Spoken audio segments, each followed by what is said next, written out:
어머니, 의사의 피곤에 지친 목소리가 무균실의 정적을 갈랐다. 그는 차트를 넘기며 고미연의 절망적인 눈을 애써 피했다. 더 이상 시간을 끌 수 없습니다. 민준군의 백혈구 수치가 임계점 이하로 떨어졌습니다.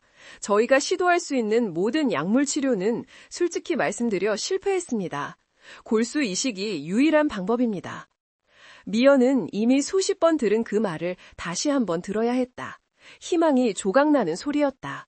그녀는 금방이라도 부서질 듯 창백한 6살 막내 아들 민준의 작은 손을 꽉 잡았다. 미연은 애써 목소리를 가다듬었다. 저와 다른 아이들은요? 다시 검사해주세요. 4명이나 있잖아요. 그 애들 모두 민준이의 형제 자매예요. 분명히 한 명쯤은. 그녀의 목소리는 끝내 갈라졌다. 의사는 고개를 저었다.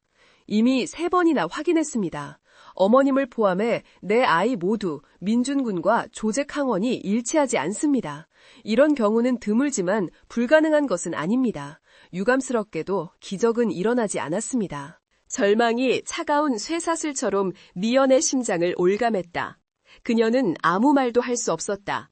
의사는 잠시 망설이다가 가장 잔인하고도 유일한 질문을 던졌다. 어머니, 현실적으로 말씀드려야겠습니다. 민준군에게 남은 시간이 많지 않습니다. 혹시 아이의 아버님과 연락이 가능하십니까? 지금으로서는 아이의 아버지가 유일한 희망입니다. 그 말은 사형 선고처럼 들렸다. 아이의 아버지, 강태준.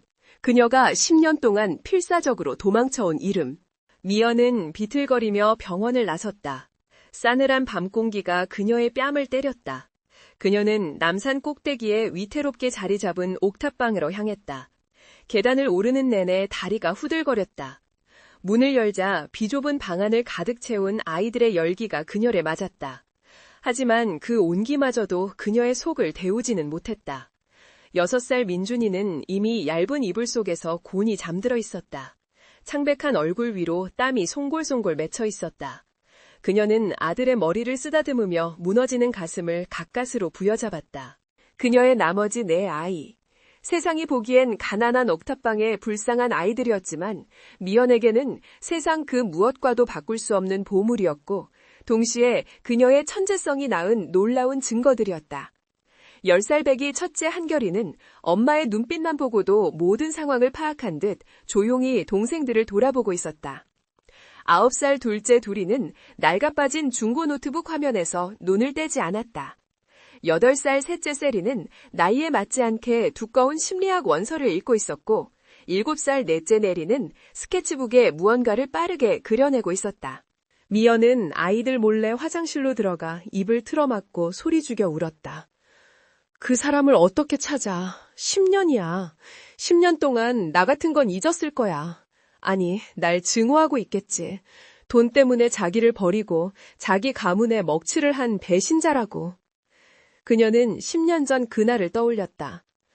태준의 새어머니 박 회장이 그녀에게 건넸던 차가운 돈 봉투와 더 차가운 경고. 태준이 앞길 막지 마. 이 돈 받고 조용히 사라져. 넌 우리 집안 사람이 될 수 없어. 그녀는 태준을 위해 그의 미래를 위해 떠났다. 뱃속에 5개의 심장이 함께 뛰고 있다는 사실을 숨긴 채. 그날 밤 미연이 지쳐 잠든 사이 내 아이는 좁은 방 한 구석에 둘러앉았다. 그들만의 천재 회의가 시작된 것이다. 가장 먼저 입을 연 것은 첫째 한결이었다. 들었어. 의사가 엄마한테 하는 말. 민준이는 아빠의 골수가 필요해. 아이들의 얼굴이 심각해졌다. 둘째 둘이가 노트북을 탁 닫으며 말했다. 하지만 엄마는 아빠에 대한 건 전부 태워버렸어. 사진도 편지도 흔적이 없어. 그때까지 조용히 그림만 그리던 넷째 내리가 고개를 들었다. 아니야, 하나 있어. 아이들의 시선이 내리에게 쏠렸다. 내리는 특유의 사진 같은 기억력, 포토그래픽 메모리로 엄마가 가장 아끼는 낡은 시집 속에 숨겨둔 빛바른 사진 한 장을 떠올렸다. 엄마가 아주 가끔 꺼내보는 사진이야. 엄마가 지금보다 훨씬 젊었을 때 어떤 남자랑 웃고 있었어. 엄마 목에는 지금 엄마가 가진 그 별 목걸이가 걸려 있었어. 내리는 스케치북을 넘겨 순식간에 그 남자의 얼굴을 그려냈다. 10년 전의 앳된 모습이었지만 날카로운 눈매와 오똑한 코는 지금과 크게 다르지 않았다. 셋째 세리가 내리의 그림을 유심히 살폈다. 엄마는 아빠를 무서워하는 게 아니야. 아빠와 관련된 무언가를 두려워하고 있어. 우리가 아빠를 찾으면 엄마는 슬퍼할지도 몰라. 하지만 민준이가 죽는 것보다 더 슬플까? 아이들은 침묵했다. 결론은 정해졌다. 한결이가 두리를 바라보며 명령했다. 두리야, 내리의 그림을 써. 인터넷에 있는 모든 데이터베이스를 뒤져. 이 남자를 찾아. 두리의 손가락이 낡은 키보드 위에서 춤을 추기 시작했다. 보통의 9살 아이와는 비교도 안 되는 속도였다. 그녀는 자신이 직접 코딩한 안면 인식 프로그램을 작동시켰다. 내리의 스케치를 스캔한 데이터가 인터넷의 망망대해로 퍼져나갔다. 공공 데이터베이스, 기업인 명부, 지난 10년간의 뉴스 기사 사진들, 수천, 수만 개의 얼굴이 스쳐 지나갔다. 그리고 마침내 화면이 멈췄다. 하나의 프로필이 화면을 가득 채웠다. 강태준, 현 오라클 그룹 대표이사 CEO. 사진 속 남자는 10년 전의 풋풋함 대신 차가운 카리스마를 두르고 있었다. 대한민국 재계에서 가장 주목받는 젊은 총수. 아이들은 숨을 삼켰다. 그들의 아버지가 이렇게 대단한 사람이었다니. 그들의 누추한 옥탑방과 사진 속 남자가 거주할 화려한 펜트하우스 사이의 거리가 아득하게 느껴졌다. 하지만 한결은 흔들리지 않았다. 내일 우리는 오라클 본사로 간다. 엄마에게는 비밀이야. 이건 우리가 해결해야 해. 다음 날 아침 미연은 민준의 병원비를 마련하기 위해 새벽같이 인력시장으로 향했다. 아이들은 엄마가 나간 것을 확인하자마자 버스에 올랐다. 그들의 행선지는 서울에서 가장 높고 화려한 빌딩, 강남의 오라클 타워였다. 빌딩은 마치 다른 세계의 성처럼 그들 앞에 우뚝 솟아 있었다. 낡고 해진 옷을 입은 5아이, 민준이는 한결이 등에 엎여 있었다가 거대한 유리문 앞에 서자 로비에 있던 모든 사람의 시선이 그들에게 쏠렸다. 로비는 궁전 같았다. 대리석 바닥은 거울처럼 빛났고 천장에서는 거대한 크리스탈 샹들리에가 빛을 쏟아내고 있었다. 부안 요원이 즉시 그들을 막아섰다. 얘들아, 여긴 너희가 올 곳이 아니야. 부모님은 어디 계시니?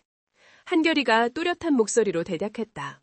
저희는 강태준 대표님을 만나러 왔습니다. 아주 중요한 용건입니다. 보안 요원은 어이가 없다는 듯 웃었다. 꼬마야, 장난할 시간 없어. 어서 나가. 바로 그때였다. 로비의 모든 디지털 안내판이 일제히 오류 메시지를 내뿜으며 깜빡이기 시작했다. 삐, 삐, 경고음이 울렸다. 보안 요원들이 당황한 사이 둘째 두리가 형의 손을 잡아 끌었다. 지금이야! 내리가 보안 요원의 팔밑을 재빠르게 빠져나갔다. 마침 엘리베이터 홀에서 수행원들에게 둘러싸인 한 남자가 걸어 나오고 있었다. 흠잡을 데 없는 검은색 슈트를 입은 남자, 내리가 그린 스케치 속의 그 남자, 강태준이었다. 그는 이 소란에 잠시 미간을 찌푸렸다. 한결은 망설이지 않았다. 남은 힘을 다해 그를 향해 달려갔다. 잠깐만요. 아이의 외침에 태준의 걸음이 우뚝 멈췄다. 한결은 숨을 몰아쉬며 자신과 꼭 닮은 그러나 너무나도 차가운 눈을 가진 남자를 올려다보았다. 그리고 로비 전체가 울리도록 외쳤다. 강태준 씨, 혹시 우리 아빠예요? 순간 로비의 모든 소리가 멈췄다. 모든 임원, 비서, 방문객들의 시선이 그들에게 고정되었다. 강태준의 얼음장 같던 표정에 처음으로 균열이 일었다. 그는 자신 앞에 선 꾀주지하지만 당돌한 눈빛의 아이를 내려다보았다. 그리고 그 뒤로 엉망으로 얽혀서 있는 새 아이와 그 등에 업힌 창백한 아이까지. 그의 첫 번째 생각은 사기꾼이었다. 또 어떤 파렴치한 자가 아이들까지 동원해 돈을 뜯어내려는 수작인가. 그가 경멸에 찬 목소리로 보안팀을 부르려던 바로 그 순간이었다. 한결아! 두리야! 세리야! 안 돼! 거기서! 로비 입구에서 절박한 외침이 들려왔다. 아이들을 찾으러 미친 듯이 달려온 고미연이었다. 그녀는 이 믿을 수 없는 광경에 숨이 멎는 것 같았다. 그녀는 아이들을 향해 달려가다가 그만 반질반질한 대리석 바닥에 발이 꼬여 크게 넘어지고 말았다. 무릎에서 피가 배어나왔지만 그녀는 아픔을 느낄 겨를도 없었다. 그녀는 천천히 고개를 들었다. 그리고 그와 눈이 마주쳤다. 10년. 1만 년처럼 길었던 10년 만에 마주한 얼굴. 강태준. 그의 눈이 지진이라도 만난 듯 흔들리고 있었다. 분노, 경멸, 충격, 그리고 그 모든 것 밑바닥에 숨겨져 있던 차마 죽이지 못했던 그리움의 파편이 동시에 폭발했다. 고미연은 생각했다. 아, 모든 것이 끝났다. 내 아이도, 나도 이제 다 끝이야. 두 사람의 시간은 10년 전 그날에 멈춘 채 지옥 같은 현실 속에서 재회했다. 오라클타워 1층 로비의 공기는 그 순간 얼어붙었다. 고미연과 강태준 두 사람의 시선이 10년이라는 잔인한 시간을 뛰어넘어 허공에서 부딪혔다. 태준의 얼굴은 끓어오르는 분노와 극심한 혼란, 그리고 누구에게도 들키고 싶지 않았던 지독한 그리움이 끔찍하게 일그러졌다. 그는 10년 만에 마주한 고미연의 헬쑥하고 초라한 얼굴과 그녀를 보호하려는 듯 둘러싼 4명의 꾀죄죄한 아이들, 그리고 그들 중 하나에게 업힌 창백한 아이를 번갈아 보았다. 보안 요원들이 황급히 달려와 소란의 근원인 미연과 아이들을 제지하려 했다. 하지만 태준은 손을 들어 그들을 막았다. 그의 목소리는 강철처럼 차가웠고 로비 전체의 온도를 몇 도는 더 떨어뜨리는 듯했다. 김비서. 그의 곁을 그림자처럼 지키던 김비서가 즉시 한 걸음 나섰다. 네, 대표님. 태준은 미연에게서 단 한순간도 시선을 떼지 않은 채 명령했다. 저 여자와 아이들, 당장 내 사무실이 있는 빌딩에서 안 모이게 치워. 그리고 고미연, 저 여자가 10년 만에 감히 내 앞에 나타난 이유, 그동안 쥐새끼처럼 뭐라고 살았는지, 그리고 저 근본 모를 아이들은 대체 정체가 뭔지 뼛속까지 샅샅이 뒤져서 30분 안에 내 책상 위에 보고해. 김비서가 정중하지만 단호하게 미연과 아이들을 로비 밖으로 안내하는 동안 태준은 VIP 전용 엘리베이터로 향했다. 닫히는 엘리베이터 문틈으로 넘어진 채 일어나지도 못하고 절망적인 눈으로 자신을 바라보는 미연의 마지막 시선이 그의 심장을 찔렀다. 쿵! 무거운 문이 닫히고 태준은 비로소 차가운 엘리베이터 벽에 등을 기댔다. 그는 가쁘게 숨을 몰아쉬었다. 고미연, 감히 네가! 그는 주먹을 세게 쥐었다. 10년 전 자신의 가장 순수했던 시절과 사랑, 그리고 배신감의 근원. 그 모든 것을 앗아간 여자가 이제 와서 웬 아이들까지 한무더기 데리고 나타나 아빠라니. 그의 뇌리에 10년 전 그를 나락으로 밀어넣었던 새어머니 박 회장의 차가운 목소리가 자동 재생되었다. 태준아, 정신 차려. 그 천박한 애 돈 받고 떠났어. 너보다 훨씬 부유하고 능력 있는 남자를 찾아서. 너는 그냥 걔가 신분 상승하기 위한 발판이었을 뿐이라고. 이 어미 말이 틀렸니? 그는 그 말을 믿고 싶지 않았지만 미연은 그날 이후로 증발해버렸다. 그는 그녀의 배신을 연료 삼아 죽을 힘을 다해 지금의 자리에 올랐다. 태준은 펜트하우스 층에 있는 거대한 집무실로 돌아왔다. 거대한 통유리창 너머로 서울의 전경이 장난감처럼 펼쳐져 있었지만 그의 눈에는 아무것도 들어오지 않았다. 그는 곧장 방 안의 서재로 걸어가 가장 깊숙하고 은밀한 서랍을 열었다. 복잡한 다이얼 장을쇠로 잠겨있던 작은 벨벳 상자. 그 안에는 세월의 흔적이 묻어 빛이 바랬지만 여전히 영롱한 은세공으로 만들어진 초승달 모양의 목걸이가 들어있었다. 10년 전 아무것도 가진 것 없던 가난한 대학생 시절, 그가 아르바이트비를 털어 명동의 한 노점에서 미연과 함께 맞춘 커플 목걸이였다. 미연은 별을, 그는 달을 가졌다. 달과 별은 하늘에서 절대 떨어지지 않아. 우리가 아무리 멀리 있어도 하늘만 보면 함께 있는 거야. 우리처럼. 그렇게 속삭이던 미연의 맑은 목소리가 아직도 귓가에 생생했다. 그런데 오늘 로비 바닥에 주저앉아 있던 그 여자의 낡고 해진 스웨터 사이로 희미하지만 분명히 그 별 목걸이가 반짝이고 있었다. 그것이 태준을 더욱 참을 수 없는 분노로 몰아넣었다. 감히. 그가 짐승처럼 낮은 목소리로 을조렸다. 거액의 돈을 받고 나를 버린 주제에, 다른 남자를 만나러 간 주제에, 감히 그 목걸이를 아직도 하고 있어? 대체 무슨 생각이야? 나를 모욕하러 온 건가? 10년 만에 나타나서 저런 불쌍한 연극을 벌이면 내가 또다시 속아 넘어갈 줄 알고? 그는 초승달 목걸이를 으스러질 듯 강하게 움켜쥐었다. 은의 차가운 감촉이 그의 뜨거운 손바닥을 파고들었다. 그는 미연이 그토록 비참하게 가난한 모습으로 나타난 것조차 더 큰 돈을 뜯어내기 위해 동정심을 유발하려는 고도의 계산된 연기라고 애써 스스로를 세뇌했다. 그는 더 이상 10년 전에 순진하고 어리숙한 강태준이 아니었다. 그는 피도 눈물도 없는 오라클의 냉혹한 CEO였다. 한편 오라클 타워에서 쫓겨나다시피 나온 미연은 아이들을 데리고 옥탑방으로 돌아왔다. 그녀는 낡고 삐걱대는 싱크대 앞에 주저앉아 차마 소리도 내지 못하고 어깨를 들썩이며 울었다. 오라클 타워의 화려함, 대리석 바닥의 차가운 광택, 그곳을 오가는 사람들의 고급스러운 옷차림은 마치 다른 행성의 이야기처럼 아득했다. 그곳의 대리석 바닥 한 칸 값이 자신이 살고 있는 이 옥탑방 전체의 보증금보다 비쌀 거라는 비참한 현실이 그녀를 짓눌렀다.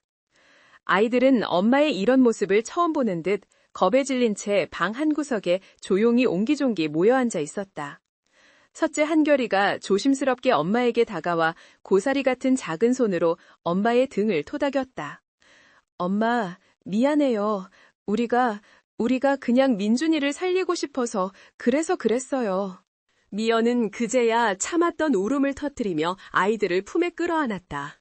아니야. 너희 잘못이 아니야. 절대 너희 잘못이 아니야. 다 엄마 잘못이야. 엄마가 힘이 없어서 미안해. 내 새끼들, 엄마가 너무 미안해. 그녀는 한참을 울다가 눈물을 닦고 아이들을 마주보았다. 그녀는 자신의 영특하고 조숙한 이 천재 아이들에게 이 잔인하고 복잡한 현실을 어떻게 설명해야 할지 막막했다.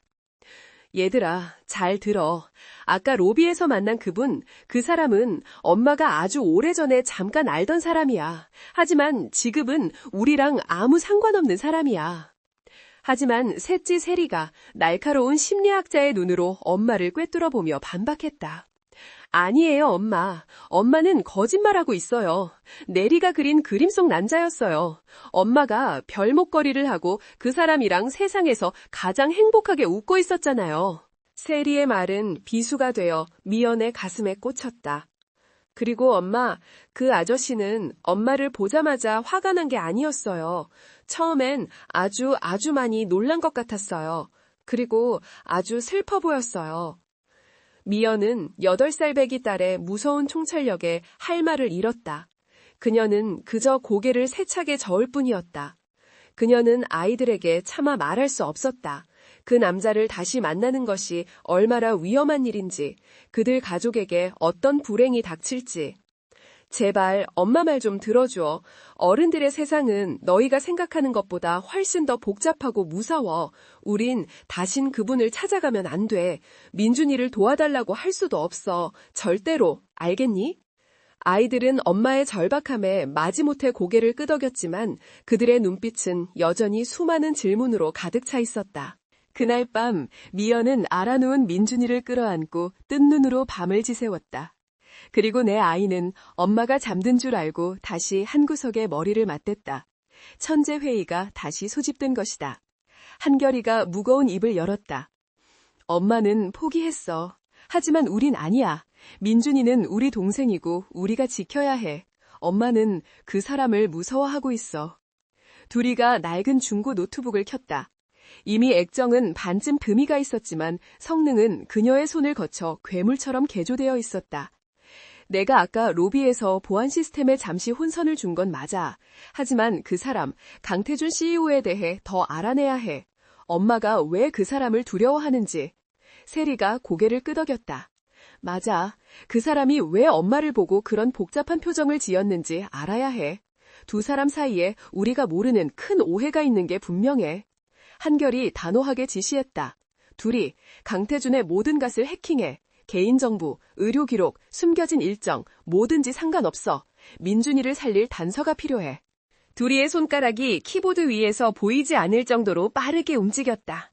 대한민국 최고라는 오라클 그룹의 철벽 보안망은 9살 소녀의 천재적인 해킹 실력 앞에서는 그리 큰 장애물이 되지 못했다.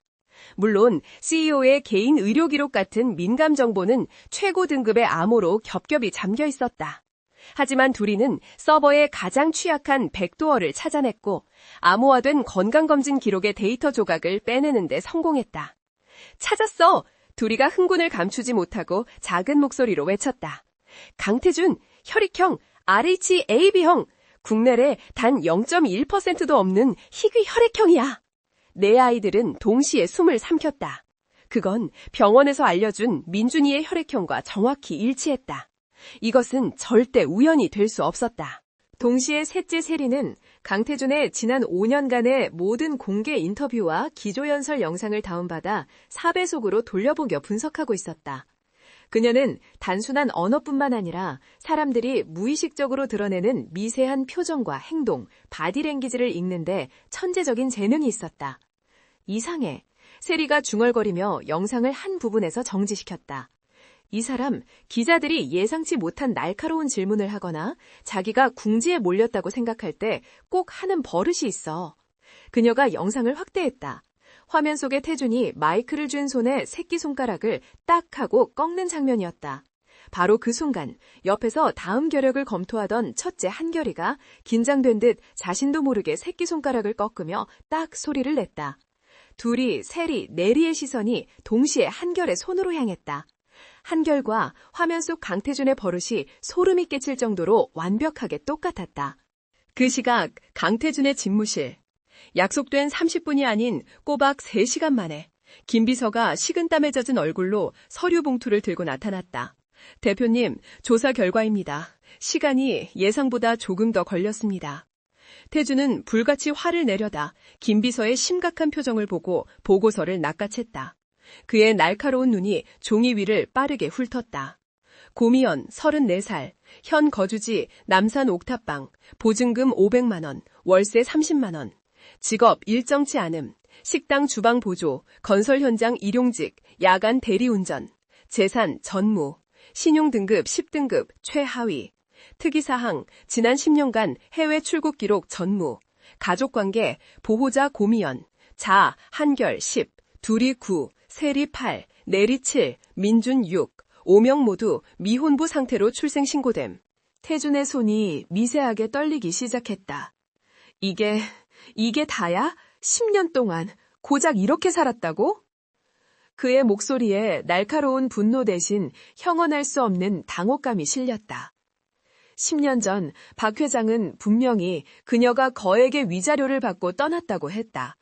새로운 부자를 만나 호의호식하고 있을 거라고 했다. 하지만 이 보고서는 그녀가 지난 10년간 서울에서 가장 낮은 밑바닥, 지옥보다 더한 가난 속에서 혼자 5아이를 악착같이 키워왔다고 말하고 있었다. 그렇다면 박 회장이 그녀에게 줬다던 그 막대한 돈은 다 어디로 갔단 말인가? 그녀가 정말 돈 때문에 자신을 버린 것이 맞다면 왜 이렇게 처절하고 비참하게 살고 있단 말인가? 김 비서가 망설이다가 조심스럽게 입을 열었다. 대표님, 한 가지 더. 아까 아이들이 로비에서 소란을 피울 때 고미연 씨가 아이들을 말리다가 심하게 넘어졌습니다. 그래서 저희 직원이 인도적 차원에서 물 한 잔을 건넸습니다. 태준의 눈이 번뜩였다. 그 컵은 지금 어디 있지? 김 비서가 침착하게 대답했다.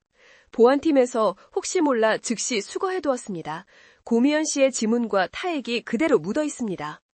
태준은 잠시 침묵했다. 그의 내면에서 견고하게 쌓아 올렸던 이성과 10년 묵은 감정이 격렬하게 충돌했다.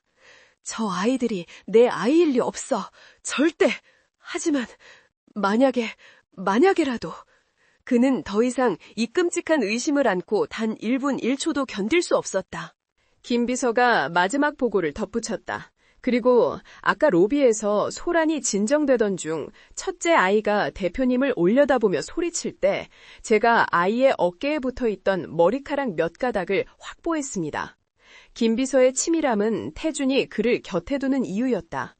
태준은 비로소 결심했다. 그는 서랍 속 초승달 목걸이를 다시 한번 세게 움켜쥐었다. 김비서, 지금 당장 그 컵과 머리카락을 내가 아는 제1병원 유전자 연구소 황 박사에게 직접 전달해. 어떤 경로로 입수했는지 절대 발설하지 마. 박 회장님 귀에 들어가서도 안 돼. 국내 최고 권위자인 거 알지? 24시간, 아니 12시간 안에 결과가 나와야 해. 무슨 수를 써서라도. 알아들었나? 네, 대표님. 즉시 처리하겠습니다.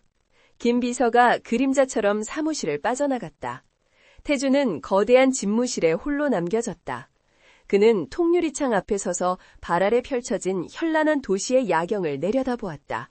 수만 개의 불빛이 마치 그의 혼란스러운 마음을 비웃는 것처럼 일렁였다.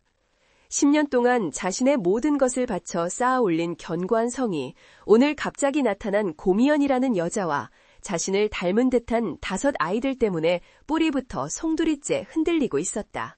민준의 상태는 하루가 다르게 나빠지고 있었다. 옥탑방의 얇은 벽을 뚫고 들어오는 겨울 초입의 찬바람은 아이의 미연을 더욱 부채질했다. 미연은 며칠 밤낮으로 아이의 곁을 지켰지만 해열제는 더 이상 듣지 않았고 아이는 기침을 하다가 숨이 넘어갈 듯 헐떡았다. 의사는 당장 큰 병원으로 옮겨 무균실에 입원시키라고 했지만 그녀에게는 하룻밤에 수백만 원에 달하는 그 무균실 비용을 감당할 능력이 없었다. 그녀는 결국 10년 전 박 회장이 모욕과 함께 던져주었던 돈의 마지막 남은 찌꺼기까지 긁어모아 동네 종합병원의 시끄러운 6인실에 겨우 아이를 입혔다. 뼈만 앙상하게 남은 아들의 작은 팔뚝에 굵은 링거 바늘이 꽂히는 것을 보며 미연은 자신의 심장이 갈기갈기 찢겨나가는 것 같았다. 이대로는 안 된다. 아들이 죽어가는 것을 그저 바라보고만 있을 수는 없었다. 자존심, 10년 동안 쌓아 올린 원망, 강태준에 대한 배신감, 그리고 박 회장에 대한 공포, 그 모든 것이 아들의 가쁜 숨소리 앞에서는 먼지처럼 무가치했다. 미연은 둘째 두리에게 신신당부를 하고 그녀는 두리가 9살짜리답지 않게 자신보다 더 믿음직스럽다는 것을 알았다. 다시 한번 오라클 타워로 향했다. 하지만 이번에는 로비에서 소란을 피우지 않았다. 그녀는 1층 안내데스크에 섰다. 그녀의 남루한 행색을 경멸하듯 쳐다보는 직원의 시선을 애써 무시하며 그녀는 최대한 또렷하게 말했다. 강태준 대표님 면담 신청하러 왔습니다. 기계적인 목소리가 돌아왔다. 약속은 하셨습니까? 용건이 어떻게 되시죠? 대표님 일정은 이미 다음 달까지 모두 차 있습니다. 미연은 입술을 깨물었다.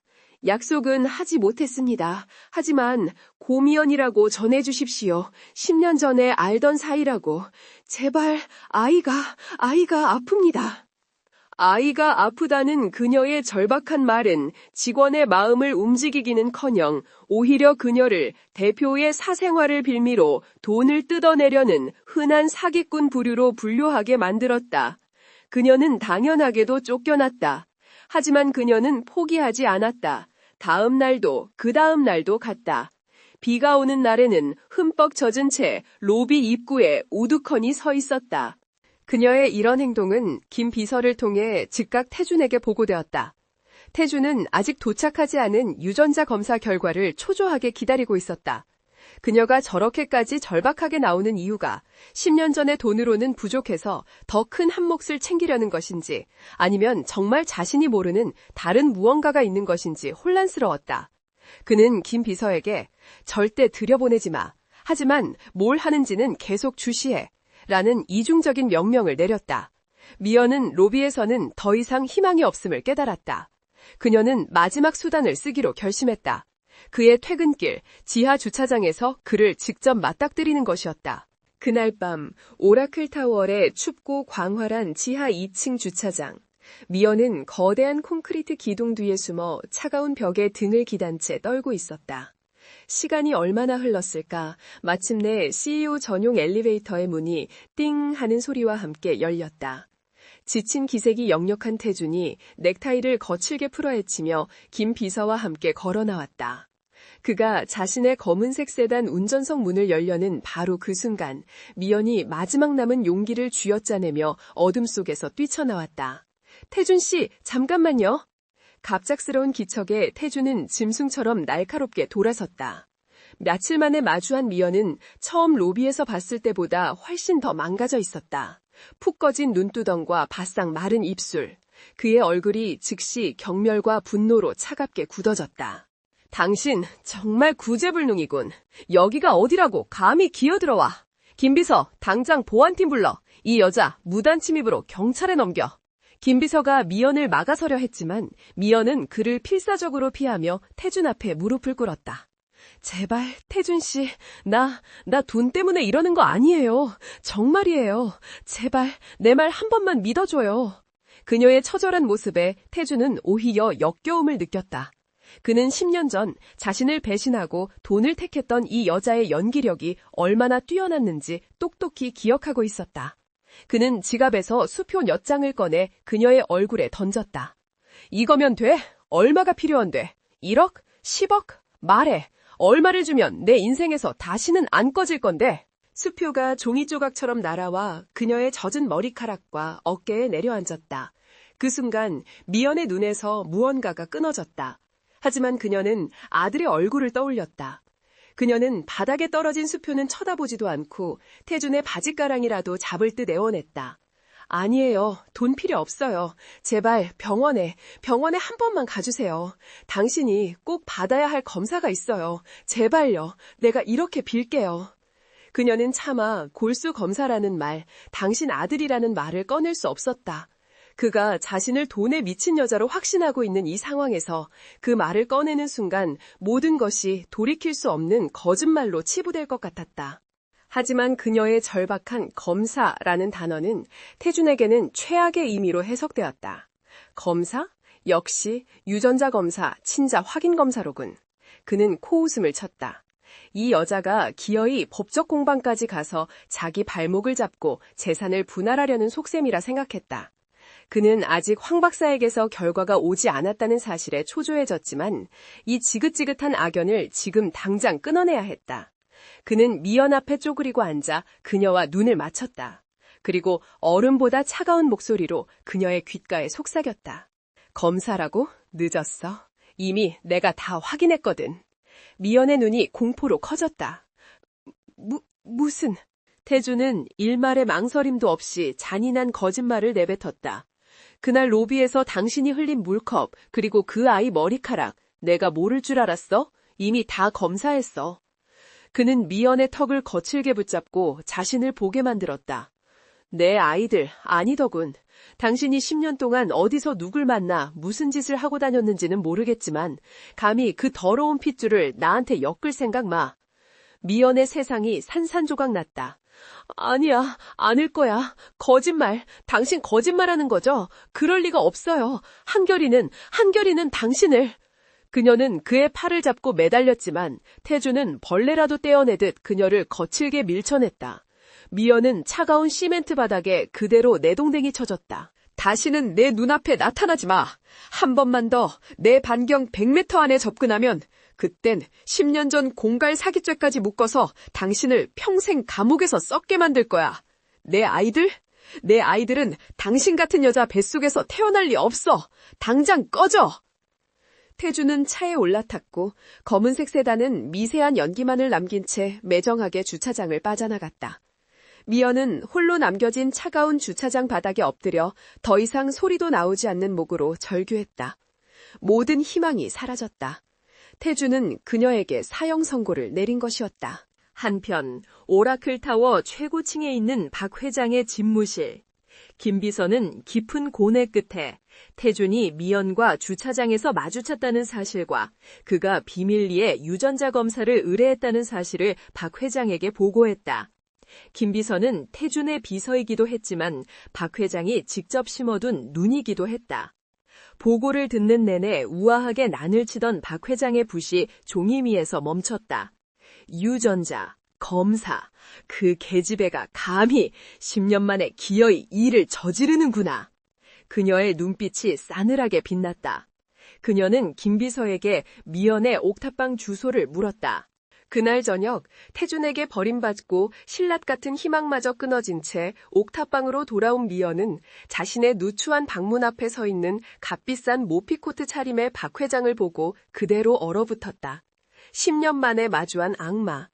박 회장은 곰팡내와 김치 냄새가 뒤섞인 좁은 복도를 경멸스럽다는 듯 둘러보며 미연에게 다가왔다.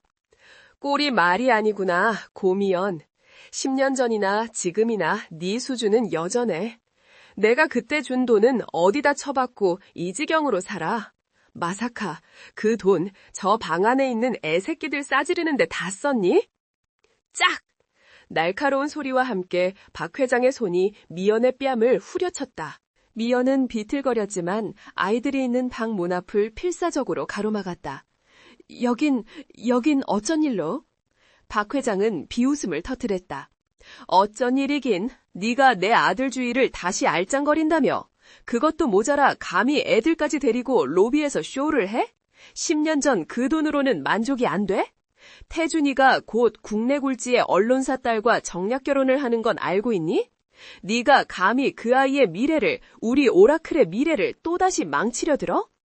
미연은 두려움에 떨며 고개를 저었다. 아니에요. 저는 그냥 아이가...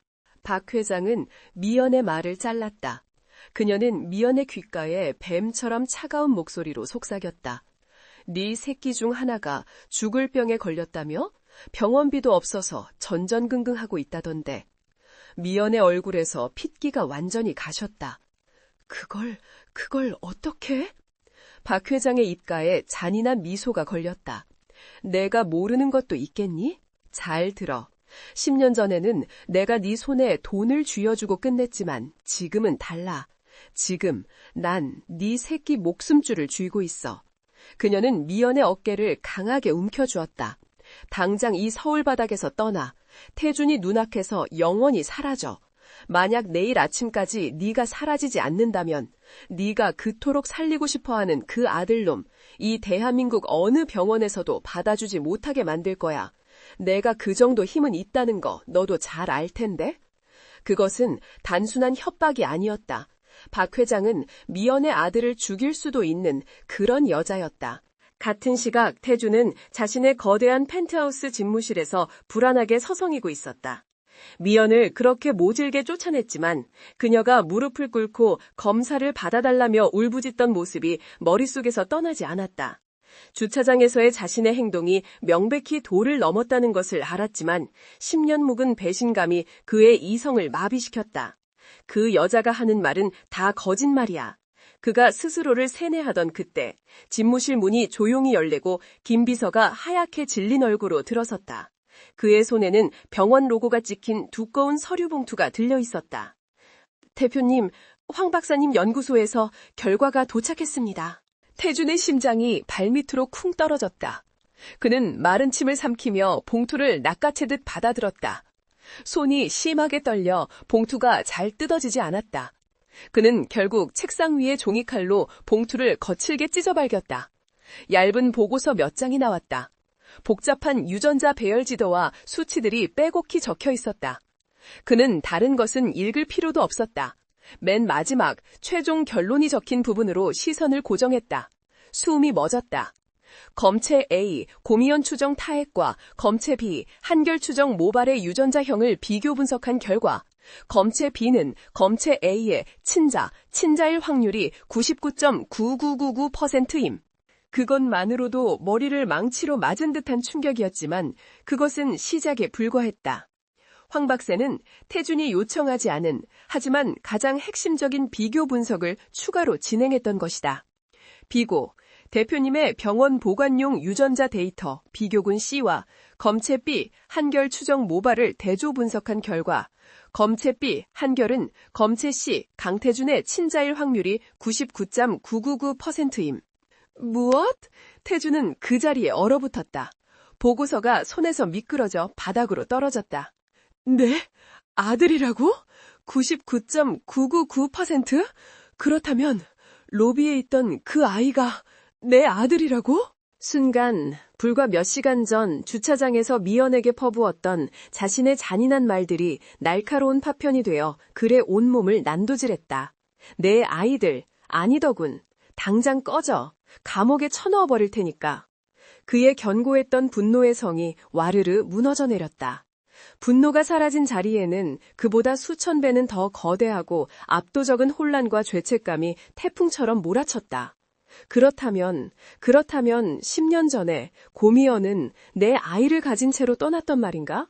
그것도 5을? 말도 안 돼.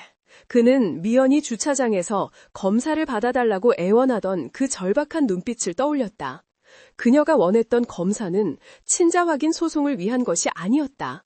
그렇다면 대체 무슨 검사를 받아달라고 그렇게 무릎까지 꿇었던 것일까? 그는 미친 사람처럼 김 비서의 멱살을 잡았다.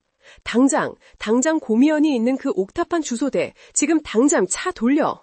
강태준의 검은색 세단이 밤의 장막을 찢고 남산의 구불구불한 골목길을 광란의 속도로 질주했다. 99.999%. 숫자는 그의 뇌리에서 떠나지 않고 망치처럼 그의 머리를 내리쳤다. 내 아들, 고미연이, 내 아들을.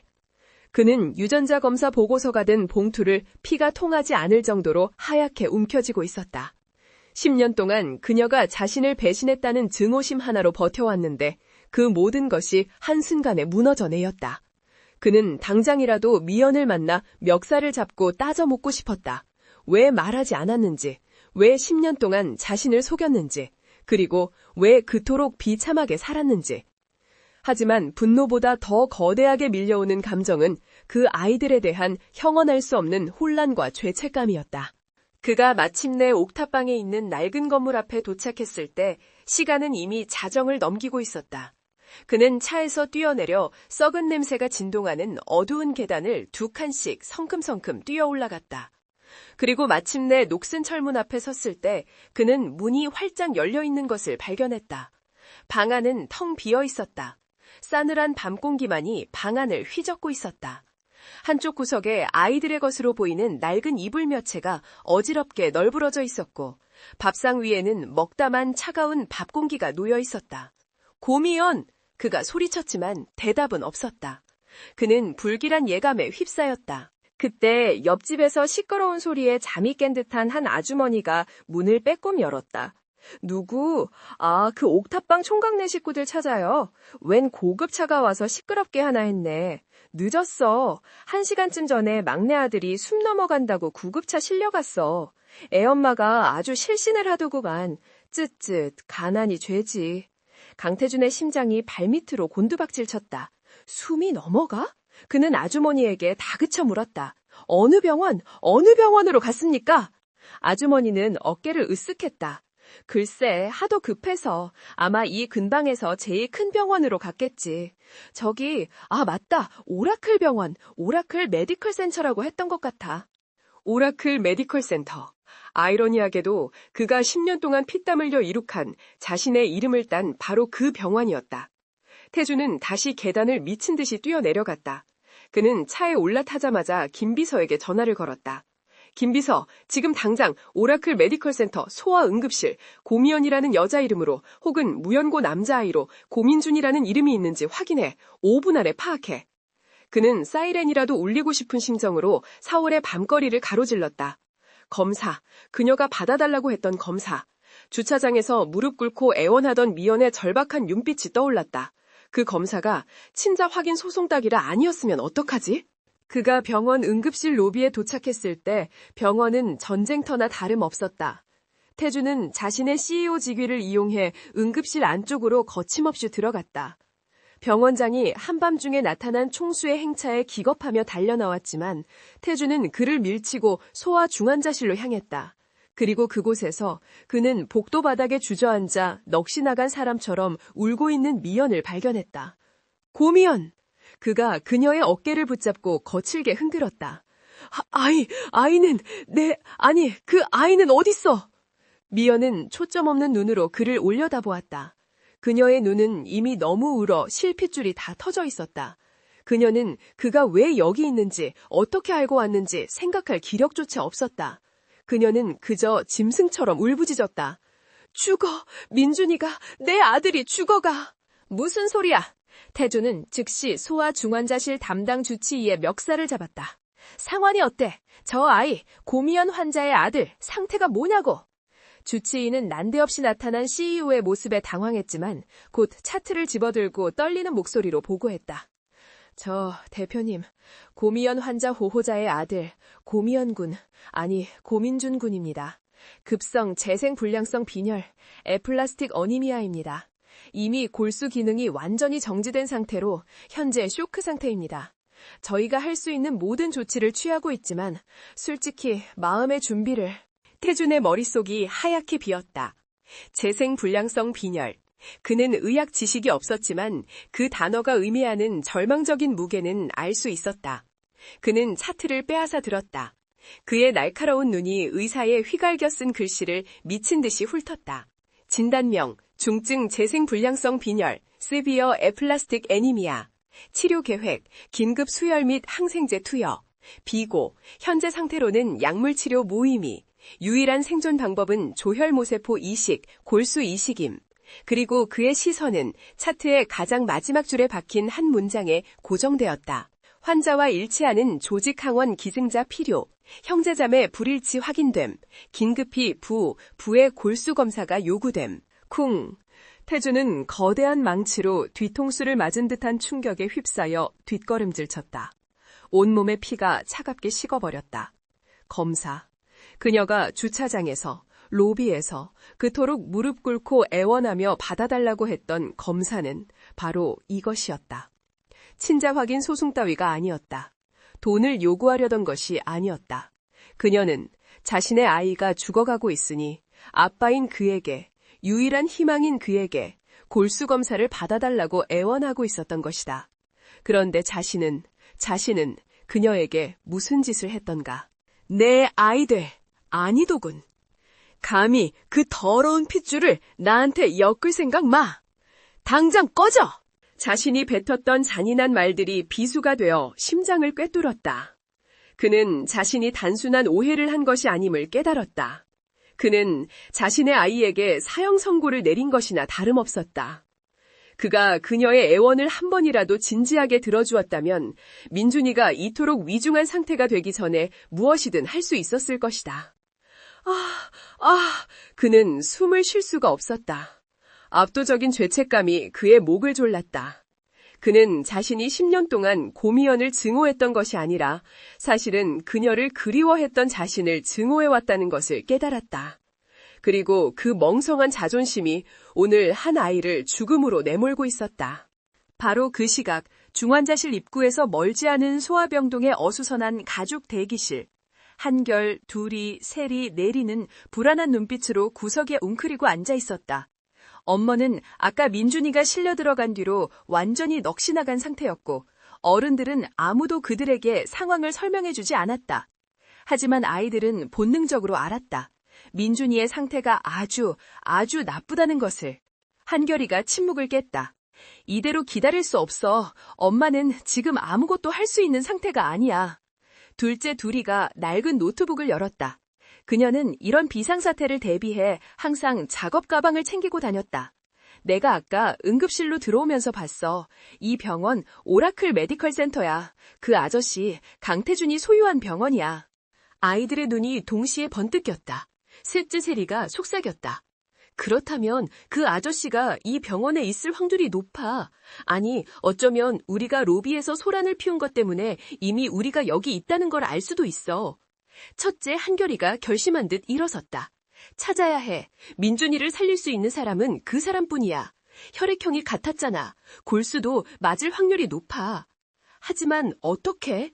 이 거대한 병원에서 CEO를 어떻게 찾는단 말인가? 그때 넷째 내리가 자신의 사진 같은 기억력으로 아까 로비에서 스쳐 지나갔던 병원 층별 안내도를 떠올렸다. 12층 맨 꼭대기층이야. VIP 병동이랑 병원장실이랑 병원장실이 같이 있었어.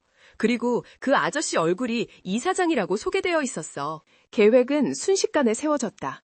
둘이가 노트북으로 병원의 내부 보안 네트워크에 접속했다.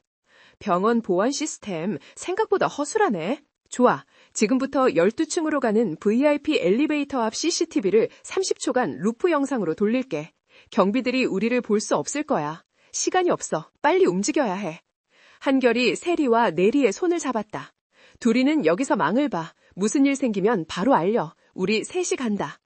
내 아이는 어른들의 눈을 피해 대기실을 빠져나와 비상계단으로 향했다. 그들은 자신들의 천재적인 능력을 오직 하나뿐인 동생을 살리기 위해 사용하고 있었다. 한편 태주는 중환자실 유리병 너머로 온갖 생명유지 장치에 둘러싸인 채 겨우 숨만 붙어 있는 작은 아이를 망연자실하게 바라보고 있었다. 민준, 자신의 막내 아들. 태어나서 처음 보는 아들의 모습이 죽음의 문턱에 서 있는 모습이라니. 그의 가슴이 갈기갈기 찢어졌다. 그가 어떻게든 이 죄책감을 감당해야 한다고 생각하며 주먹을 쥐고 있을 때였다. 그의 등 뒤에서 아주 작고 떨리는 목소리가 들려왔다. 아, 아빠? 태주는 심장이 멎는 것 같았다. 그는 천천히, 아주 천천히 뒤를 돌아보았다. 그곳에는 로비에서 보았던 새 아이가 서 있었다. 땀과 눈물로 범벅이 된 얼굴. 하지만 그 눈빛만은 두려움 속에서도 강렬한 무언가를 담고 있었다. 그를 부른 것은 8살 배기 셀이었다. 태주는 차마 아무 말도 할 수 없었다.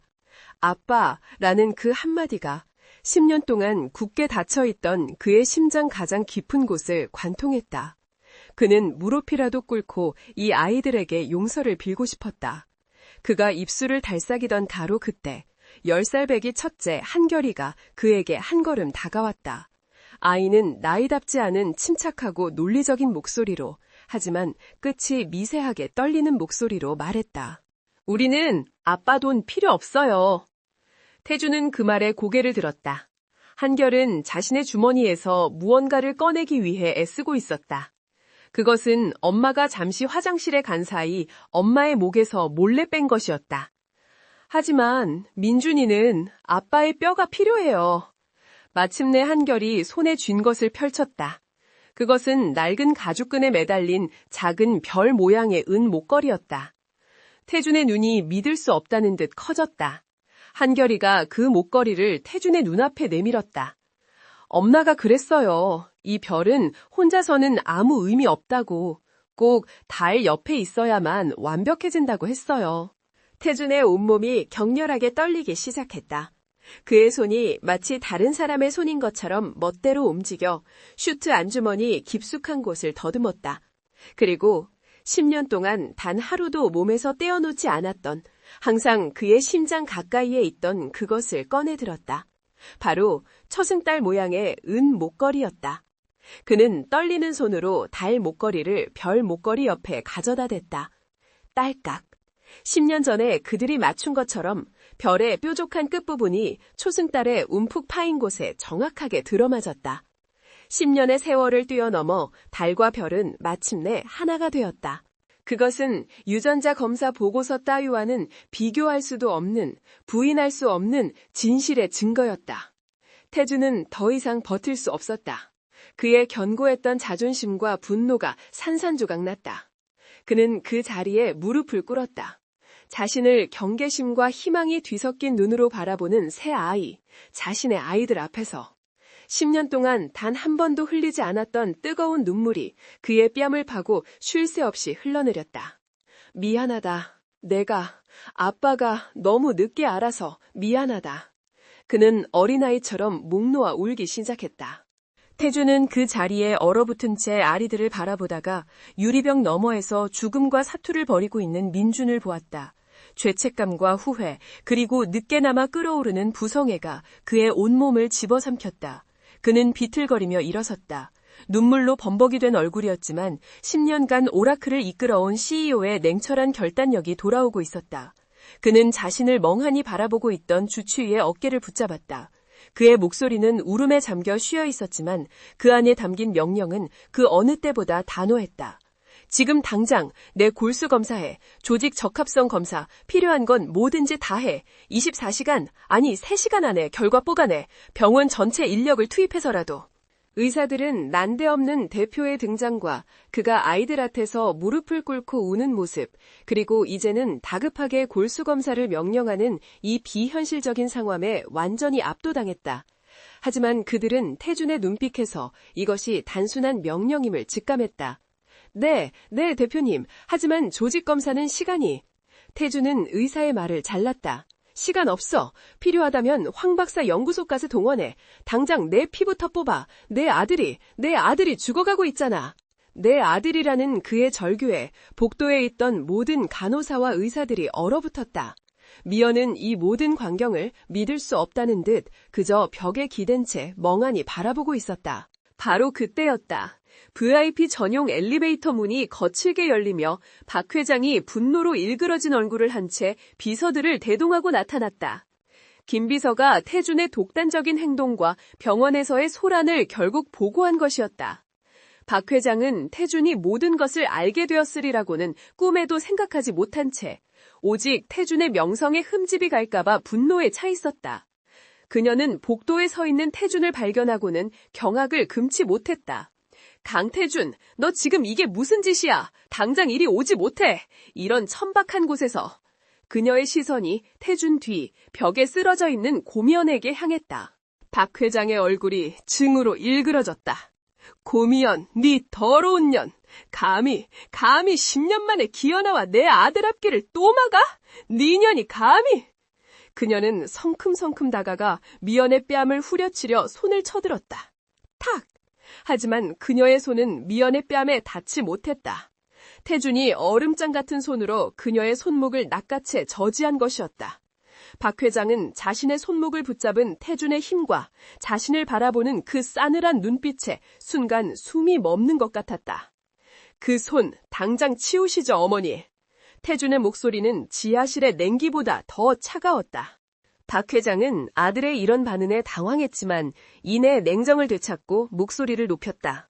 태준아, 너 지금 이성을 잃었어. 이 여사가 또 너한테 무슨 짓을 한 거야? 너 내일 아침 주주총회인 거 잊었어? 오라클의 명운이 걸린 중요한 M&A가 달린 문제라고. 그런데 고작 이런 계집애랑 애송이들 때문에.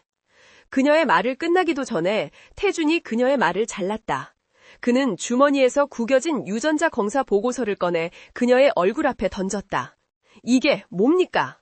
박 회장의 눈이 보고서에 적힌 친자 확률 99.999%라는 글자에 고정되었다. 어머니. 태준이 천천히 하지만 한 글자 힘주어 말했다.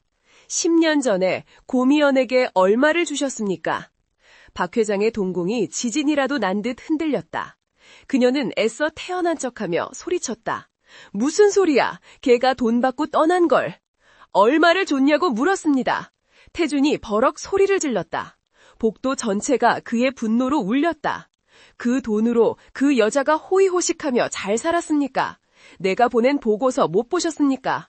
남산 꼭대기 곰팡이 냄새나는 옥탑방에서 내 아이들을 5이나 굶겨가면서. 박 회장은 태준이 모든 것을 알고 있음을 깨달았다. 그녀의 거짓말이 산산조각 난 것이다. 그녀는 더 이상 우아한 회장 행세를 할 수 없었다. 그녀는 발악하듯 소리쳤다. 그래, 내가 그랬다. 그 천한 계집애가 네 발목을 잡게 둘 순 없었어. 오라클을 위해서, 너의 그 빛나는 미래를 위해서. 내가 그 애를 쫓아내지 않았으면 넌 지금 이 자리에 없어. 태준은 경멸과 환멸이 뒤섞인 눈으로 그녀를 바라보았다. 그래서 거짓말을 하셨습니까? 나에게는 미연이가 돈 때문에 날 버렸다고, 더 부자인 남자를 만났다고 하셨죠. 그의 목소리가 다시 낮고 서늘하게 가라앉았다. 하지만 어머니는 미연이에게는 정반대의 말을 했겠죠. 그는 10년 전 박 회장이 그토록 밀어붙였던 정략 결혼을 떠올렸다. 당신은 미연이에게 내가 그 정략 결혼을 선택했다고, 내가 오락교를 위해 그녀를 버렸다고 말한 겁니다. 안 그렇습니까? 박 회장의 침묵은 가장 확실한 긍정이었다. 10년 동안 두 사람을 지옥 속에 가두었던 끔찍한 오해의 실타래가 마침내 풀리는 순간이었다. 그들의 사랑을 망가뜨린 것은 운명이 아니라 바로 눈앞에 있는 이 여자의 뒤틀린 야망이었다. 그때까지 유령처럼 서 있던 고미연이 비틀거리며 한 걸음 나섰다. 그녀의 눈에서는 더 이상 눈물도 나오지 않았다.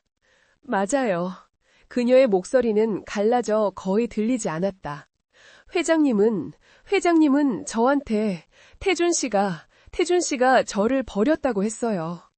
태준이 고통스러운 얼굴로 그녀를 돌아보았다. 미연아. 그는 차마 그녀의 이름을 끝까지 부를 수 없었다. 미연은 넋이 나간 사람처럼 말을 이었다. 그분이 태준 씨가 오라클을 선택했다고. 저 같은 건 태준 씨 앞길에 방해만 될 뿐이라고 했어요. 그래서 저는 태준 씨를 자유롭게 해줘야 한다고 생각했어요. 그녀의 고백은 태준의 심장을 수천 개의 조각으로 부숴버렸다. 그는 미연의 마른 어깨를 붙잡고 절규하듯 물었다. 하지만 왜 말 안 했어? 뱃속에 아이들이 있다는 거 왜 말 안 했어, 미연아? 내가 네 곁에 있었는데. 미연은 그제야 참았던 울음을 터뜨리며 그 자리에 주저앉았다. 말할 수 없었어요. 내가 아이들을 가졌다고 말하면 태준 씨가 혹시라도 동정심 때문에, 책임감 때문에 자신의 빛나는 미래를 포기할까봐, 그럴까봐 너무 무서웠어요. 나는 태준 씨가 세상에서 제일 성공하길 바랐으니까. 그래서 나 혼자 도망친 거예요. 10년간의 오해, 가난, 그리고 처절했던 모성애가 복도에 가득 찼다. 태준은 무너져 내린 미연을 부축해 자신의 품에 끌어안았다. 그는 그녀의 마른 등을 토닥이며 그늘 주위에 서서 이 모든 것을 지켜보고 있던 네 아이들을 바라보았다. 자신의 아이들. 그는 생전 처음 느껴보는 이 압도적인 사랑과 동시에 자신에 대한 지독한 혐오감에 몸서리쳤다. 바로 그때 아까 피를 뽑아갔던 주치의가 믿을 수 없다는 표정으로 달려왔다. 대표님, 검사 결과 나왔습니다. 믿을 수 없습니다. 6개 항원 모두 완벽하게 일치합니다. 기적입니다. 복도에 있던 모두가 숨을 삼켰다. 10만 분의 1의 확률. 그것은 기적이었다. 10년의 비극 끝에 찾아온 단 하나의 희망이었다. 박 회장은 이 모든 상황이 자신에게 불리하게 돌아가는 것을 직감하고 마지막 발악을 했다. 안 돼, 태준아. 골수기증이 그게 네 몸에 얼마나 무리인 줄 알아? 주주총회는 어떡하고 당장 수술하면 M&A는 물 건너가는 거야. 회사가 무너질 수도 있다고 고작 저럴 애 하나 때문에. 그녀가 민준을 저런 애라고 부르는 순간 태준의 눈빛이 완전히 죽어버렸다. 태준은 박 회장을 더 이상 쳐다보지도 않았다. 그는 미연을 바라보고 그리고 중환자실 문을 바라보았다. 그는 주치의에게 단호하게 말했다. 김비서, 당장 이사회에 연락해. 내일 주주총회 취소해. 그리고 이번 M&A 포기한다. 김비서가 사색이 되어 외쳤다. 대표님, 그건 대표님이 10년 동안 공들인 모든 것을. 태준은 고개를 저었다. 10년 동안 나는 껍데기를 돋쳤어. 내 진짜 보물들은 저 옥탑방에서 굶주리고 있었는데. 그는 박 회장을 향해 텅 빈 눈빛을 돌렸다. 어머니, 당신이 이겼습니다. 당신은 10년 동안 내게서 고미연을 떼어놓는데 성공했죠.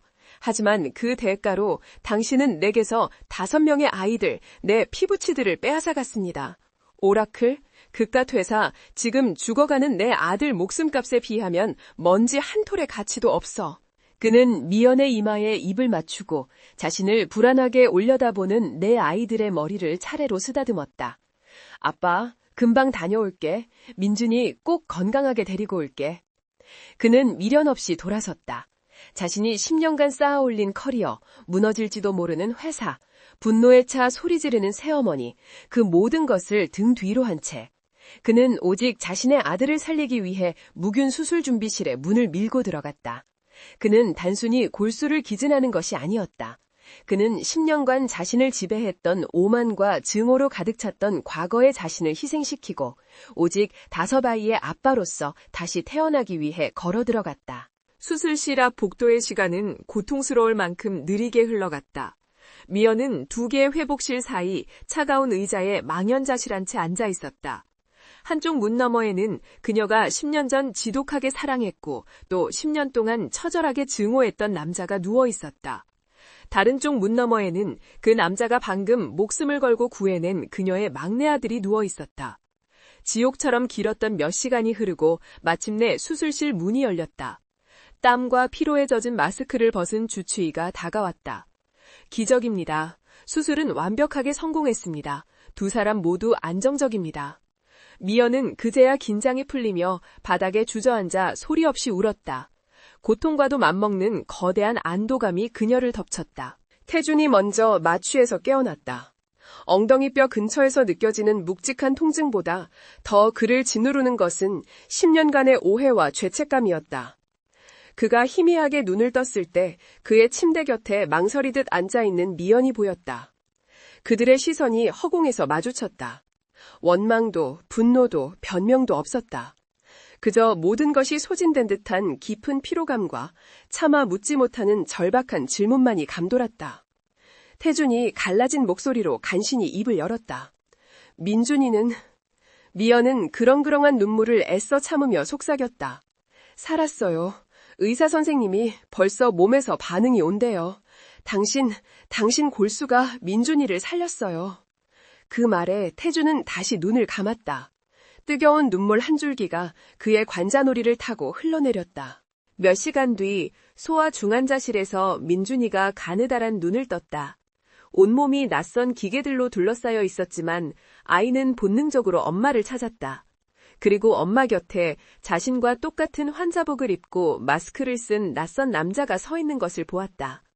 민주는 너무 약해 말을 할 수는 없었지만 그렁그렁한 눈으로 누구세요? 라고 묻고 있었다. 태주는 떨리는 손을 내밀어 뼈만 암상하게 남은 아이의 작은 머리를 쓰다듬었다. 10년 만에 처음으로 느껴보는 자신의 피부치에 대한 촉감이었다. 민준아, 아빠가 왔어. 그는 그 한마디를 내뱉고는 더 이상 말을 잇지 못했다. 민준의 회복은 더뎠지만 기적처럼 꾸준했다. 아이가 일반 병실로 옮겨지고 태준 역시 퇴원 수속을 밟게 되었을 때 진짜 문제는 시작되었다. 태준은 김 비서가 아닌 자신이 직접 미연이 살던 남산의 옥탑방으로 향했다. 문을 열고 들어선 순간 그는 숨이 멎는 것 같았다. 사진 보고서로만 보던 처참한 현실이 그의 눈앞에 펼쳐졌다. 곰팡이가 핀 축축한 벽, 어른 한 명이 겨우 누울 수 있는 좁은 방, 그리고 그 방을 가득 채운 아이들의 낡은 책과 옷가지들. 그는 벽지에 붙어있는 내리의 천재적인 그림들을 보았다. 이런 누추한 곳에서 자신의 아이들이. 그는 덜덜 떨리는 목소리로 미연에게 말했다. 당장 짐 싸. 여기서 단 1분도 더 머무를 수 없어. 미연은 고개를 저었다. 그녀는 태준의 도움을 받는 것이 두려웠다. 아니에요. 우린 괜찮아요. 민준이 살려준 것만으로도 평생 갚아도 못 갚을 은혜를 입었어요. 우리는 당신 세계 사람이 아니에요. 하지만 태준은 단호했다. 내 세계, 내 아이들이 있는 곳이 내 세계야. 내 아이들을 이런 지옥에서 하룻밤이라도 더 자게 할 순 없어. 이건 자선이 아니야, 미연아. 이건 10년 동안 내가 했어야 할 최소한의 의무야.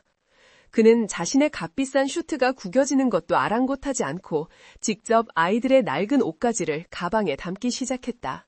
강태준의 펜트하우스는 집이라기보다는 거대한 박물관에 가까웠다. 서울의 야경이 한눈에 내려다 보이는 거대한 통유리창, 흑백으로만 이루어진 미니멀리즘 가구들, 그리고 사람의 온기라고는 전혀 느껴지지 않는 차가운 대리석 바다. 그곳에 고미연과 5 아이들이 들어섰다. 옥탑방과는 극단적인 대조를 이루는 그 공간 속에서 아이들은 마치 다른 행성에 불시착한 것처럼 어리둥절해했다. 한동안 집안을 지배하던 완벽한 정적은 둘째 둘이의 한마디에 깨졌다. 와, 이 정도면 내 노트북한테 방 하나 따로 줘도 되겠는데? 그날부터 차가운 펜트하우스의 치유 과정은 혼돈 그 자체였다. 죽은 듯이 고요했던 집안은 5 천재가 내는 소음으로 가득 찼다.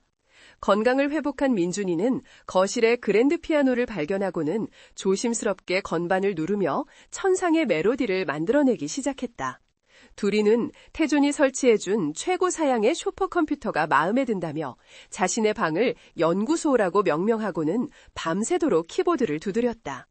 넷째 내리는 스케치북 따위는 집어 던지고 자신의 방 벽 전체에 거대한 벽화를 그리기 시작했다. 집안의 가사 도우미들은 이 천재 악동들의 출현에 경악을 금치 못했다. 미연은 이 모든 상황이 꿈만 같았다.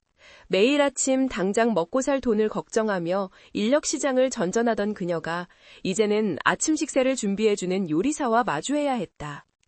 그녀는 이 거대한 집에서 자신이 무엇을 해야 할지 몰라 안절부절 못했다. 이미 완벽하게 청소된 거실을 다시 쓸고 닦았고 방금 세탁실에서 올라온 수건들을 다시 개켰다. 늦은 밤 잠 못 이루고 주방에서 깨끗한 싱크대를 의미 없이 닦고 있는 그녀를 발견한 태준이 다가왔다. 그는 그녀의 손에서 수세미를 부드럽게 빼앗았다. 미연아, 이제 그런 거 안 해도 돼. 그냥 쉬어. 아이들 곁에 있어줘. 제발. 태준에게도 5 아이의 아버지가 되는 길은 오라클의 CEO가 되는 것보다 수백 배는 더 어려웠다. 그는 지난 10년간 잃어버린 시간을 만회하기 위해 자신이 아는 유일한 방법으로 아이들에게 다가가려 했다. 바로 돈이었다. 그는 두리에게는 최신형 서버를, 세리에게는 구하기도 힘든 심리학 원서들을, 네리에게는 유럽에서 공수해온 최고급 미술 도구들을, 한결이에게는 천체 망원경을 사주었다. 아이들은 선물에 감사하다고 말했지만 그와 아이들 사이에 보이지 않는 벽은 여전했다. 아이들은 그를 관찰하고 경계했다. 특히 8살 배기 심리학 천재, 세리는 그에게 가장 날카로운 존재였다. 어느 날 저녁 거대한 식탁의 상석에 앉아있는 태준에게 세리가 불쑥 질문을 던졌다. 아저씨는, 아니 아빠는 지금 죄책감을 느끼고 있어요. 태준은 마시던 물을 뿜을 뻔했다. 그 죄책감 때문에 우리에게 비싼 물건을 사주는 거예요.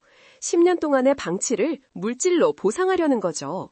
전형적인 회피성 방어기제예요. 8살 딸에게 심리 분석을 당한 태준은 할 말을 잃었다. 얼어붙은 관계에 균열이 생긴 것은 의외의 순간이었다. 태준은 자신의 서재에서 그가 가장 아끼는 화이트보드에 적힌 복잡한 수식을 뚫어져라 쳐다보고 있는 첫째 한결이를 발견했다. 이거 제가 3주 동안 풀고 있는 문제예요. 한결이가 말했다. 그런데 마지막 증명 단계에서 막혔어요. 태준은 아이가 적어놓은 수식을 살펴보았다. 그것은 단순한 수학 문제가 아니었다. 양자역학과 관련된 고등 이론 물리 공식이었다. 그는 자신도 모르게 마커를 집어들었다. 그 역시 한때는 천재라 불리던 공학도였다. 여기 4번째 줄의 가정이 틀렸어. 변수의 점근적 동적을 고려하지 않았잖아.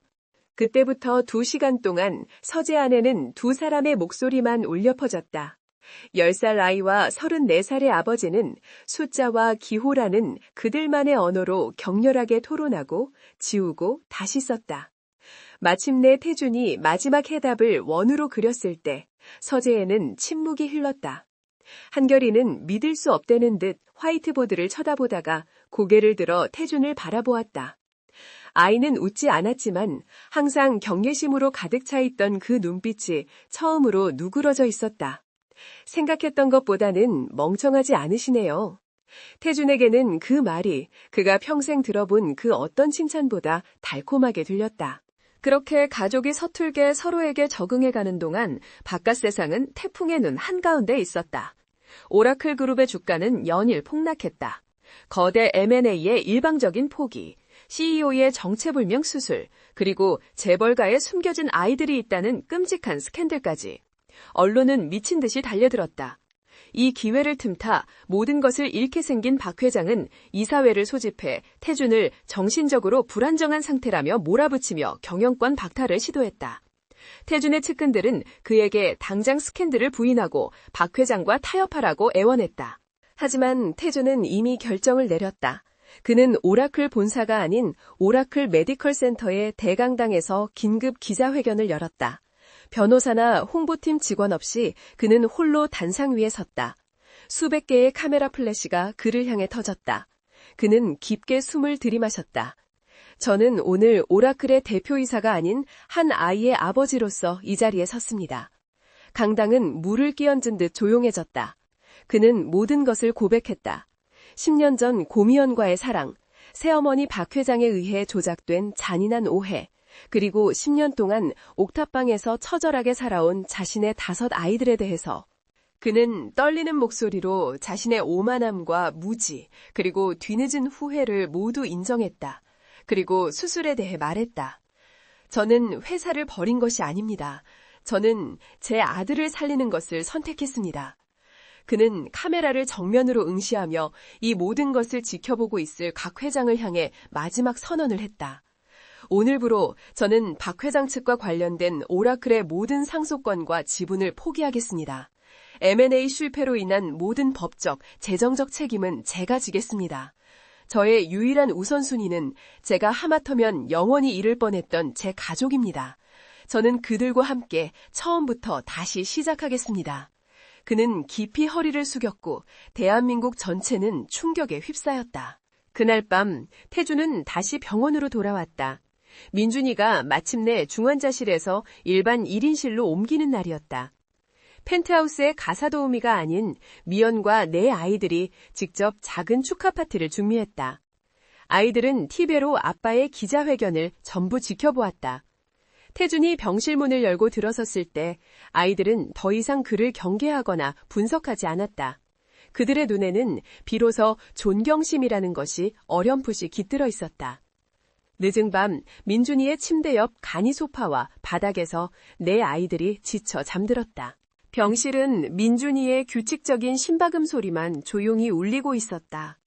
미연 역시 민준이의 손을 잡은 채 의자에서 깜빡 잠이 들어 있었다.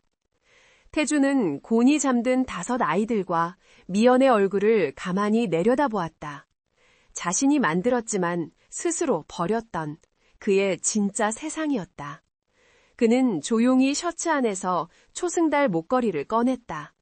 그리고 주머니에서 한결이가 주었던 별 목걸이를 꺼내 잠든 미연의 목에 아주 조심스럽게 그녀가 깨지 않도록 다시 걸어주었다. 미연은 목에 느껴지는 익숙한 무게감에 스르르 눈을 떴다. 그녀는 자신의 가슴 위에 놓인 별과 태준의 가슴에 걸린 달을 번갈아 보았다. 그들의 시선이 마주쳤다. 10년 전의 오해도 고통도 원망도 없었다. 그저 10년이라는 지독한 세월을 돌고 돌아 마침내 서로를 완벽하게 이해하게 된 두 사람의 눈빛만이 존재했다. 태주는 10년 만에 처음으로 20살 청년 시절의 그 따뜻한 미소를 지어 보였다. 그는 미연에게 손을 내밀었다. 내일 민준이 퇴원한대. 이제 다 같이 집으로 가자. 우리 집으로. 그로부터 1년. 강태준이 오라클 그룹의 모든 것을 버리고 대한민국을 떠들썩하게 만들었던 기자회견 이후 정확히 12달이 지났다.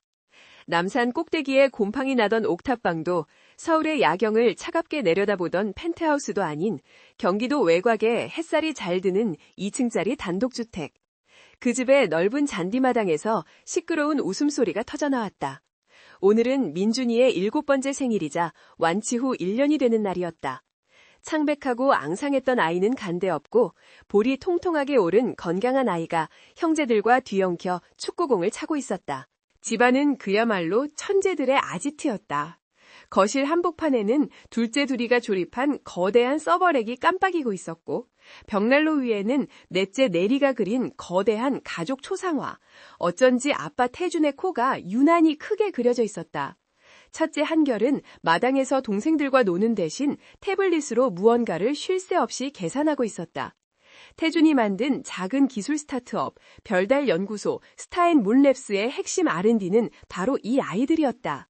아이들의 천재적인 아이디어와 알고리즘은 태준의 경영 능력과 만나 작지만 무섭도록 혁신적인 기업으로 성장하고 있었다. 주방에서는 서툰 손놀림으로 케이크 아이싱을 망치고 있는 태준이 있었다. 10년간 재계의 냉혹한 승부사로 군림했던 그의 모습은 온데간데 없었다. 값비싼 슈트 대신 목이 늘어난 스웨터를 입은 그는 밀가루를 뒤집어 쓴 채 쩔쩔매고 있었다. 이 크림이 왜 자꾸 흘러내리지? 레시피대로 했는데. 그런 그를 보며 미연이 웃음을 터뜨렸다. 그녀 역시 10년의 세월을 보상받기라도 하듯 편안하고 행복한 얼굴이었다. 여보, 당신은 그냥 사업이나 해요. 케이크는 역시 내가 해야겠네. 아이싱이 아니라 이건 거의 시멘트 간죽 수준이잖아. 태주는 밀가루가 묻은 손으로 미연의 코를 톡 찍으며 투덜거렸다. 누가 보면 내가 아직도 오라클 대표인 줄 알겠어. 지금 우리 회사 실질적인 대표는 한결이랑 둘이야. 나는 그냥 그 녀석들 뒤치다꺼리하는 집사지. 그들의 티격태격하는 모습을 지켜보던 셋째 세리가 안경을 고쳤으며 진지하게 말했다. 엄마, 아빠, 두 분의 현재 상호작용은 10년의 단절을 보상하려는 심리적 애착관계의 전형적인, 몰라. 한결이 오빠, 내 축구공 내놔. 8살 심리학 천재는 9살이 되면서 비로소 제 나이대의 아이처럼 소리 지르며 마당으로 뛰쳐나갔다. 그렇게 평화로운 생일 파티가 한창 무르익을 무렵 현관에 초인종이 울렸다. 파티에 초대된 사람은 아무도 없었기에 태준과 미연은 의아한 표정으로 서로를 바라보았다. 태준이 현관으로 나갔고 잠시 후 어색한 침묵이 흘렀다. 미연이 걱정되어 현관으로 나갔을 때 그녀는 그 자리에 얼어붙고 말았다. 그곳에는 1년 전 병원 복도에서 마지막으로 보았던, 하지만 지금은 몰라보게 수척해진 박 회장이 서 있었다. 화려했던 모피 코트나 보석은 어디에도 없었다. 그녀는 그저 값싼 회색 코트를 입은 채 어쩔 줄 모르는 얼굴로 서 있었다. 그녀의 손에는 작은 아동용 그림책 한 권이 들려 있었다. 태주는 차가운 얼굴로 그녀를 막아서고 있었다. 여긴 어쩐 일이십니까? 박 회장은 태준의 시선을 피하며 손에 든 그림책을 거의 구걸하듯 내밀었다. 그냥 지나가는 길에 그 아이 생일이라고 들어서. 그녀의 목소리는 힘없이 떨리고 있었다. 그녀는 태준의 기자회견 이후 이사회의 신임을 완전히 잃었고 오라클 내의 모든 지위와 재산을 빼앗겼다. 10년간 아들을 위해 저질렀던 모든 악행이 결국 그녀 자신을 파멸로 이끈 것이었다. 아이들의 웃음소리가 집안에서 새어나왔다. 박 회장은 그 소리에 고개를 숙였다. 태준이 그녀를 돌려보내려 입을 여는 바로 그 순간이었다. 미연이 태준의 팔을 조용히 잡으며 앞으로 나섰다. 그녀는 박 회장 앞에 섰다. 그녀의 눈에는 원망이나 증오 혹은 승리감 같은 것은 없었다. 오직 깊은 연민만이 남아있었다. 미연은 박 회장의 손에서 그림책을 부드럽게 받아들었다. 그리고 10년의 세월을 녹여내는 듯한 희미한 미소를 지었다. 추운데 들어오세요. 차라도 한잔 하고 가세요. 아이가 할머니를 보면 좋아할 거예요. 할머니라는 그 한마디에 박 회장의 굳어있던 얼굴이 무너져 내렸다. 그녀는 차마 고개를 들지 못하고 소리 없이 눈물만 뚝뚝 흘렸다. 박 회장은 집안으로 들어오지 못했다.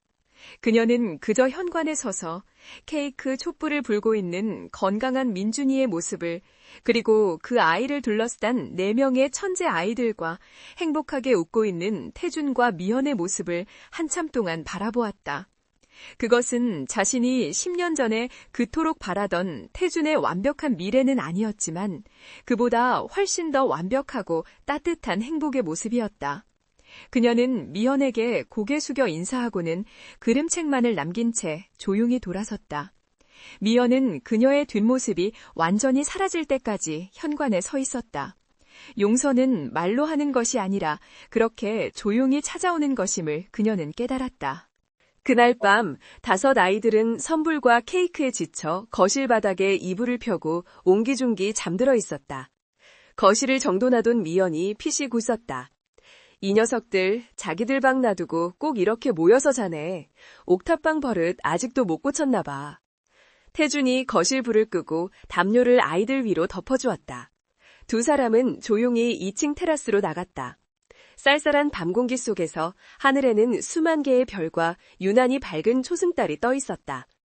태준이 미연의 어깨를 감싸 안았다. 10년 전 그들이 꿈꾸던 그 모습 그대로였다.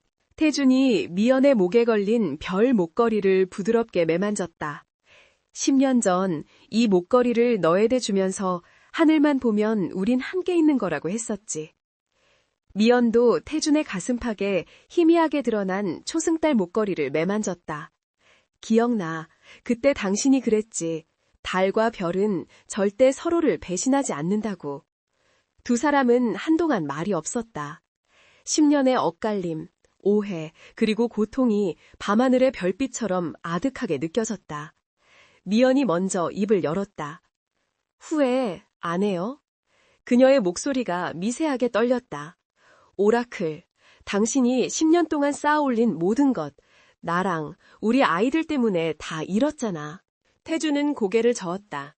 그는 미연을 돌려세워 그녀의 눈을 깊숙이 바라보았다. 그의 눈에는 더 이상 냉혹한 CEO의 모습이 남아있지 않았다. 그저 한 여자와 5 아이를 지독하게 사랑하는 한 남자의 따뜻함만이 가득했다. 내가 10년 동안 쌓아올린 건 아무도 살지 않는 텅 빈 성이었어, 미연아. 난 그 안에서 외로웠고 너를 증오하면서 버텼지. 하지만 그건 사실 널 너무 그리워했던 내 자신을 증오했던 거야. 그는 잠든 아이들이 있는 거실을 돌아보았다. 그런데 저 녀석들이, 저 5 천재들이 나를 찾아왔어. 나를 구하러 온 거야. 내가 잃은 건 텅 빈 껍데기뿐이야. 내가 얻은 건 이 세상 전부인데. 태준이 천천히 미연에게 입을 맞췄다.